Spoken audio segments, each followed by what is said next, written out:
في يوم من الأيام رن صاحبي وقال جاي لك جواب، عايز أحكي وارتاح عشان أقدر أنام. جالي صاحبي وفضل يحكي عن حالته اللي زي حالتي تمام. بيقول لي إيه؟ شفت حبيبتي من يومين ومن ساعتها قلبي هاج زي موج البحر لما يستهدف سفينة. قلبي صار من كتر النار القايدة في حيطانه القديمة.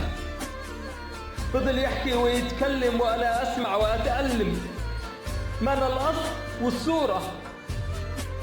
فضل يحكي ويتكلم وأنا قلبي يزيد في غليانه، ما أنا قلبي على فحم مولع محطوط ومنسي على ناره لما نجي دمه.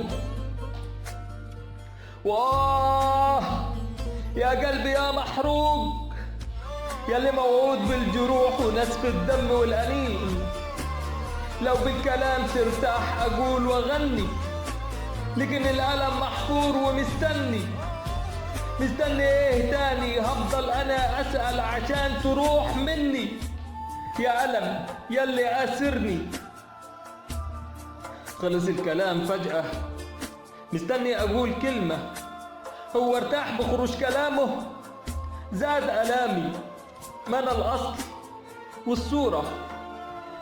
لو بالكلام ترتاح قول وأنا أسمع، لو تطيب جرح القلوب قول وأنا أسمع. لكن أنا جرحي محفور في جدرانه، مهما أقول وأحكي النار تزيد في غليانه. يا قلبي يا مدفون، قدرك تعيش مهموم وبتعاني. الكل ليه لحظة يعيشها مرتاح، وانت شكلك هاوي الجراح.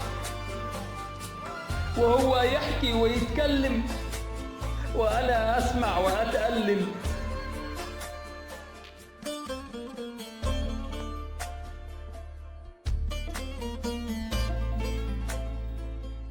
اللهم عوضني عن كل إنسان قابلته ولم يعرف قيمتي.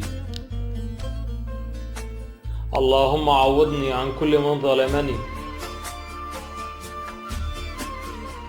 اللهم عوضني عن كل موقف أفسد بعض من حياتي، عن كل صدمة كسرتني،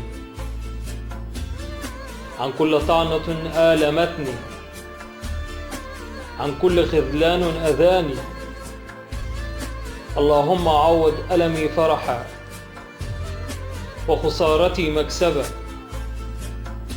واجعلني قرير النفس هنيء البال، واجعلني متصالحا مع نفسي في كل الظروف والأحوال، واجعلني صبورا شكورا، وجنبني ذل الحاجة ومر السؤال.